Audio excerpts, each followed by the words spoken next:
Sejam todos bem-vindos a mais um programa EBD na Web. Hoje com a lição número 4, os atributos do ser humano.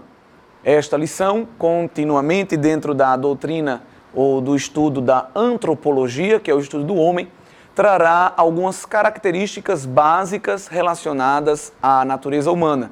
Nós já temos estudado que, essencialmente, o homem é feito de alma, espírito e corpo, e basicamente nesta lição veremos como se manifesta a inter-relação dessas três porções humanas. Os efeitos das expressões da alma e do espírito-corpo interagindo. E dentro dos objetivos específicos nós vemos quais seriam essas 5 fatias. A espiritualidade, racionalidade, sociabilidade, liberdade e o trabalho com a criatividade. Isso, obviamente, tudo é permitido graças a essa tricotomia do homem que foi estudada na lição passada. A verdade prática diz que o homem foi criado à imagem de Deus e por isso ele é um ser espiritual, racional, livre e criativo. Sua missão primordial é glorificar o Criador e mantenedor de todas as coisas. Fomos feitos para a glória de Deus. Convido vocês a ouvirem a leitura bíblica em classe. Romanos capítulo 12, do versículo 1 ao 10. Rogo-vos, pois, irmãos, pela compaixão de Deus, que apresenteis o vosso corpo em sacrifício vivo, santo e agradável a Deus, que é o vosso culto racional. E não vos conformeis com este mundo, mas transformai-vos pela renovação do vosso entendimento, para que experimenteis qual seja a boa, agradável e perfeita vontade de Deus. Porque pela graça que me é dada, digo a cada um dentre vós que não saiba mais do que convém saber, mas que saiba com temperança, conforme a medida da fé que Deus repartiu a cada um. Porque assim como em um corpo temos muitos membros, e nem todos os membros têm a mesma operação, assim nós, que somos muitos, somos um só corpo em Cristo, mas individualmente somos membros uns dos outros. De modo que, tendo diferentes dons, segundo a graça que nos é dada, se é profecia, seja ela segundo a medida da fé. Se é ministério, seja em ministrar. Se é ensinar, haja dedicação ao ensino. Ou o que exorta, use esse dom em exortar. O que reparte, faça-o com liberalidade. O que preside, com cuidado. O que exercita misericórdia, com alegria. O amor seja não fingido. Aborrecei o mal e apegai-vos ao bem. Amai-vos cordialmente uns aos outros com amor fraternal, preferindo-vos em honra uns aos outros. Feita esta leitura, com certeza você, professor, auxiliado por outros arcabouços teóricos e principalmente pelas narrativas, pelos versículos bíblicos, poderá trazer para o estudante, no domingo pela manhã, essas características relacionadas ao ser humano. O homem está no topo da criação justamente pois ele permite desenvolver todas essas tarefas que nenhum outro animal consegue desenvolver. É bem verdade que, se nós formos ver, alguns animais são possuidores de uma capacidade de inteligência muito avançada, mas nenhuma delas se compara à que é encontrada no ser humano. E tudo isso porque o homem foi criado à imagem e semelhança do nosso Deus. Eu convido você a visitar a segunda epístola universal escrita por Pedro, no capítulo 1 e o versículo 3. Visto como seu divino poder nos deu tudo o que diz respeito à vida e piedade, pelo conhecimento daquele que nos chamou por sua glória e virtude, pelas quais ele nos tem dado grandíssimas e preciosas promessas, para que por elas fiqueis participantes da natureza divina, havendo escapado da corrupção que, pela concupiscência, há no mundo. Veja a profundidade do que esse texto nos revela. Deus, através do seu poder, deu a nós características todas especiais relacionadas à glória e à virtude que há nele. e isso vai sendo refletido na criatura humana, cada vez mais que o homem se aproxima de Deus e imita a figura divina através da sua vida, obviamente através da santidade. Deus criou o homem à sua imagem e semelhança, e o homem continua tendo a imagem e semelhança de Deus, só que com a entrada do pecado original no mundo e na humanidade, essa imagem e semelhança ela ficou um pouco distorcida, ficou um pouco deturpada. O homem não perdeu essa característica, mas ela está meio que borrada pelo pecado. De forma que, ao olhar para o homem, nós não vemos o mesmo reflexo que veríamos se estivéssemos ainda no paraíso inicial, no Éden criado por Deus. É por isso que as epístolas nos mostram a responsabilidade do homem buscar o caminho da santificação. Pois através deste caminho, obviamente, todo e qualquer homem salvo, homem, quando eu falo, é o ser humano, engloba obviamente também as mulheres, através do caminho da santificação, todo homem salvo, ele se achegará a Cristo e vai melhorando dia a dia até atingir a estatura de varão perfeito. Este melhoramento, este aperfeiçoamento gerado pela santificação, trará de volta ao homem esta imagem e semelhança divina, completa e original. Pois nós sabemos que a última etapa da salvação chama-se glorificação. E é justamente nesta última etapa que os salvos receberão de Deus a sua natureza divina, gloriosa, pois aquilo que é incorruptível, ou melhor, aquilo que é corruptível, aquilo que se corrompe, se revestirá de incorruptibilidade. Aquilo que é mortal, aquilo que é passageiro, transitório, se revestirá de eternidade. E aí nós teremos, sim, aquele reflexo divino, original, estampado em nossas faces, pois o pecado não habitará mais em nosso corpo. Agora, quando nós olhamos para o homem aqui na terra, no seu estado em que ele está, percebemos que ele é uma criatura diferenciada e através disso o nome de Deus é glorificado, justamente por causa das atividades e das manifestações racionais e espirituais que nós podemos encontrar na criatura humana. Há uma expressão chamada mandato cultural que os teólogos cunharam, que é justamente aquela ordem divina que o homem, principalmente Adão e Eva, receberam logo após o pecado, e está envolvido com a relação que todo ser humano tem com o cosmos, com a natureza. Está relacionado, por exemplo, àquela primeira tarefa até de Adão, de dar nome aos animais, de cultivar o jardim, de plantar, de continuar a tarefa de jardinagem, de agricultura, e depois o trabalho, e depois povoar a terra, se multiplicar.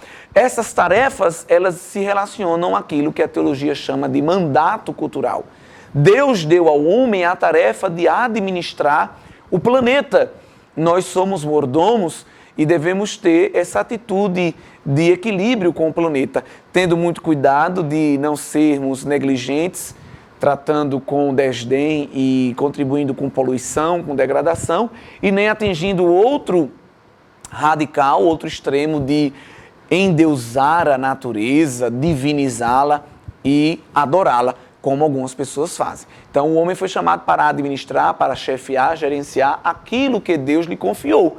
E por que Deus não mandou um papagaio, uma baleia, um golfinho, um pinguim, um morcego ou qualquer outra criatura fazer isso? Pois eles não possuem justamente esses atributos que aqui já foram citados, principalmente a racionalidade e a espiritualidade. Quando falamos de espiritualidade, nós sabemos que a criatura humana ela foi revestida de uma porção que as outras criaturas não possuem, ela em sua manifestação. Quando nós observamos um texto que o apóstolo Paulo escreveu na sua primeira carta aos Coríntios, capítulo 2, versículo 14, ora, o homem natural não compreende as coisas do Espírito de Deus, porque lhe parecem loucura, e não pode entendê-las, porque elas se discernem espiritualmente. Mas o que é espiritual discerne bem tudo, e ele de ninguém é discernido. Então, se na própria espécie humana nós vamos ter uma classe de homens que são ditos naturais e outra classe que é chamada espiritual, imagine comparando o homem com outras criaturas. Né? Então, essa porção espiritual do homem também contribui para colocá-lo no topo da criação. E justamente por ser espiritual, o homem discerne todas as coisas. Agora, claro, esse homem espiritual é aquele homem que tem uma comunhão com Deus.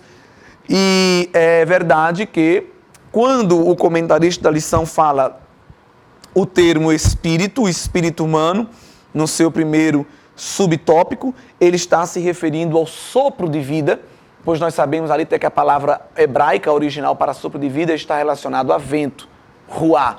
E essa palavra espírito, ela tem essa mudança intercambiável de significados. Tanto se refere ao próprio fôlego de vida, ao sopro de vida, como também essa espiritualidade, esta comunicação com o divino. E nós sabemos que com o pecado, esta comunicação entre Deus e o homem fica obstruída. E Cristo vem para revivificar, reavivar o homem espiritual. É por isso que o homem que não é crente, não é salvo, não comunga esse relacionamento com Deus, ele terá dificuldade de entender as coisas espirituais, pois a sua ligação espiritual com Deus está obstruída por causa do pecado. Com relação à racionalidade humana, é importante chamar a atenção que o homem tem esse uso da razão.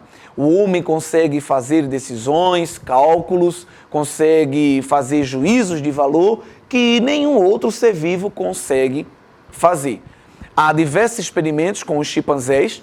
Os biólogos dizem que nós partilhamos 98% dos genes dos chimpanzés, e isso é até uma verdade, mas do ponto de vista da razão, Deus deu ao homem coisas que não deu àqueles que são ditos os parentes mais próximos do homem.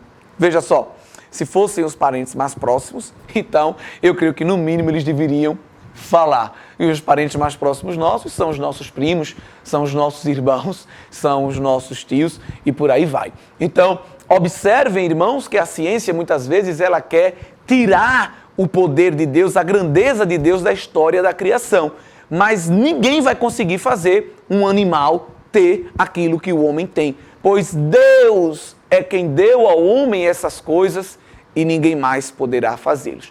O célebre escritor e dramaturgo Ariano Suassuna, que é muito conhecido de todos nós, embora não seja um escritor cristão, evangélico, piedoso, mas ele numa célebre palestra que deu, se opôs veementemente contra a teoria da evolução, dizendo que não crê de nenhuma forma no evolucionismo. E veja, é um homem tão inteligente, porque as pessoas costumam dizer que quem não crê na evolução não é inteligente. E Ariano Suassuna, claro, inegavelmente é um homem muito inteligente. E naquela palestra, ele diz que não crê que o macaco é parente próximo do homem, nem que o homem veio do macaco, pelo simples fato de que... E aí ele abre a sua pasta, tira um pregador de roupa de dentro e diz, isso aqui é um dos instrumentos mais simples criado pelo homem. 2 pedacinhos de madeira e um arame formam um pregador de roupa. Agora pegue 2 pedaços de madeira, dê um arame a um macaco. Com certeza ele não vai construir um pregador de roupa. Então, todo mundo vai aos risos naquela palestra, o aplaudem, e um comentário tão simples nos mostra, de fato, que a criatividade, a racionalidade, a engenhosidade está nas mãos de Deus e Ele deu apenas ao homem. O salmista diz que Deus fez um pouco menor do que os anjos. E é verdade, nós já aprendemos isso. Deus, um topo, as criaturas angelicais, logo após os seres humanos e as demais criaturas. E não é preciso ouvir Ariano Suassuna para acreditar nisso. Basta nós lermos as Escrituras e teremos esta confirmação. Com relação à sociabilidade humana, Deus, Ele criou o homem também para se relacionar.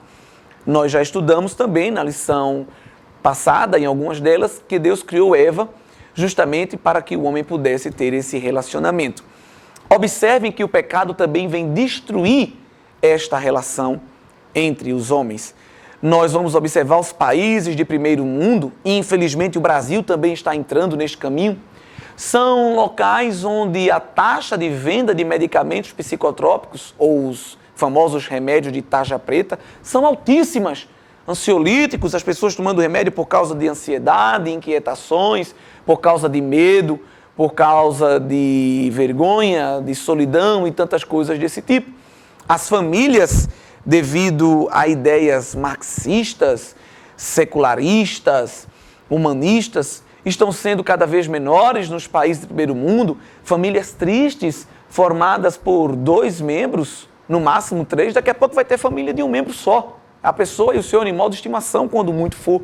Então veja que o pecado, o maligno, o Deus deste século quer justamente destruir essas relações que se dão entre a humanidade. E aí vem as guerras, e não só entre países, mas vem os problemas familiares, vem os problemas entre vizinhos, as pessoas não suportam ouvir a opinião do outro, e o pecado mostra justamente a destruição disso tudo. Mas Deus, quando criou o paraíso, criou um paraíso onde o homem se relacionava, e se relacionava muito bem entre Adão e Eva, e entre os homens e Deus. Num paraíso que Deus recriará, onde todos os salvos habitarão, nós nos relacionaremos em perfeita harmonia pelos séculos dos séculos. Todas as nações, todas as etnias reunidas em Deus, vivendo a perfeita e eterna paz. Com relação à liberdade humana, quero chamar a atenção de você, professor, do termo livre-arbítrio. É importante pesquisar algumas definições, elas estão presentes em livros de estudo, em comentários bíblicos.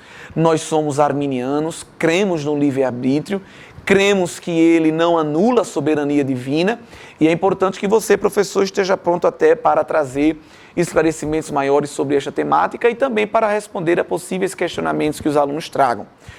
Uma das principais contra-argumentações à nossa crença é que, se cremos no livre-arbítrio, estamos anulando a soberania divina. Ou seja, se o homem está livre para escolher o que ele quer, Deus não é soberano e não age na vida do homem. Isso está completamente fora de cogitação, pois o livre-arbítrio anda coadunado com a soberania divina. Por quê? O homem tem liberdade de escolher. Agora, eles têm que estar conscientes que vai pagar as consequências das suas escolhas. Se forem escolhas boas, consequências boas. Escolhas mais, consequências mais. E é aí onde entra a soberania divina, porque quem vai recompensar o homem pelas suas escolhas é Deus. Até o mundo secular, muitas vezes acredita nisso com aquele famoso ditado: aqui se faz, aqui se paga. Há uma recompensa eterna, há um juízo reservado para os nossos atos? Sim, mas você observa que a lei da semeadura, ela é verdadeira, é real. Aquilo que o homem semear é o que ele colherá. E é aqui na terra, viu? Para que todos estejam conscientes de que Deus é soberano e responde de acordo com os atos de cada um. Então, quando nós lemos a Bíblia Sagrada, nós vamos observar que a ideia do livre-arbítrio está muito presente e ela está ligada com a salvação. Deus disponibiliza a salvação, a remissão dos pecados da vida eterna, mas ele impõe ao homem uma atitude. O homem tem que querer, o homem tem que se arrepender, o homem tem que confessar os seus pecados. Evangelho escrito por João, capítulo 7, versículo 17. Se alguém quiser fazer a vontade dele, pela mesma doutrina, conhecerá se ela é de Deus ou se falo de mim mesmo, diz o Senhor Jesus, colocando aos homens a escolha de seguir ou não aquilo que ele estava falando. Quando nós lemos também as pregações apostólicas registradas nos livros de Atos dos Apóstolos, especificamente no capítulo 2 e versículo 38, nós temos ali uma das primeiras pregações, a do apóstolo Pedro, quando ele diz: arrependei-vos e cada um de vós seja batizado em nome de Jesus Cristo para perdão dos pecados e recebereis o dom do Espírito Santo. Então, receber este pacote de bênçãos espirituais e eternas da parte de Deus implica uma atitude de arrependimento. E se o homem não tivesse livre-arbítrio, não faria nenhum sentido Deus exigir do homem alguma postura. Se Deus nos tratasse como marionetes, como robôs automatizados, não tinha por que Deus dar ordens para nós tomarmos decisões. porque seriam todas elas tomadas pelo Senhor. Mas se Ele nos coloca diante de um senso de responsabilidade, é sim possível crer no livre-arbítrio, pois ele existe. E, por fim, falar da criatividade humana e do trabalho, eu creio que é um ponto que permite que você, professor, contextualize bastante e traga informações bem interessantes para os alunos. Por exemplo, quando nós falarmos de criatividade humana, nós vemos aí que na terceira geração depois de Adão, o homem já dominava a agricultura, pecuária, metalurgia, que é a indústria dos metais, e a arte musical. Estamos falando isso de poucas gerações, aí podemos dizer 3 séculos, se fosse numa visão hoje da expectativa humana, mas nós sabemos que a expectativa de vida pós-Adão, ali logo as primeiras gerações, ela era bastante longeva, mas mesmo sem levar em consideração essa grande extensão de anos, nós vemos que em 3 gerações, rapidamente, o homem já dominava todas essas variedades de conhecimentos. Se você quiser trazer para a sua aula, trazer uma boa reflexão, você pode trazer fotos de grandes quadros pintados, você pode trazer áudios de grandes sinfonias, por exemplo, de Handel, um músico cristão, e muitas cantatas, natalinas ou não, são feitas a partir dos escritos daquele homem que perdura aí as décadas, os séculos. Você, professor, pode trazer aí a figura do famoso cubo mágico e essas copas do mundo de cubo mágico para quem vê, quem monta aquele cubinho de cores iguais mais rápido. Qual é o animal que consegue fazer isso?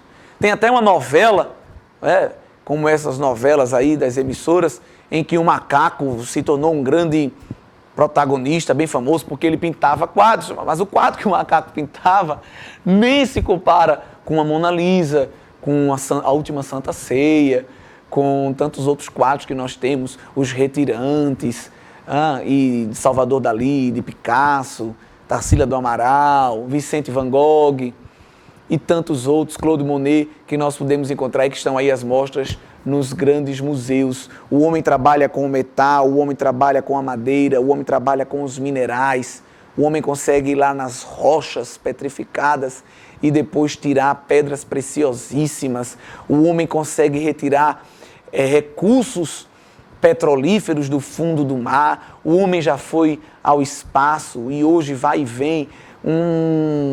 Uma matéria saiu agora pouco, me parece que ontem, de um jovem aprendiz, um estagiário de 17 anos, que no 3º dia de estágio na NASA descobriu mais um planeta. Veja, um rapazinho de 17 anos descobrindo o planeta, irmãos. Deus é quem deu isso ao homem. E nisto tudo, o nome do Senhor é glorificado. Então, que através das nossas vidas, nós possamos glorificar o nome de Deus, através da nossa espiritualidade, racionalidade, sociabilidade, liberdade e criatividade. Vamos finalizando com a leitura do texto áureo, retirado do Salmo 32 e o verso 9.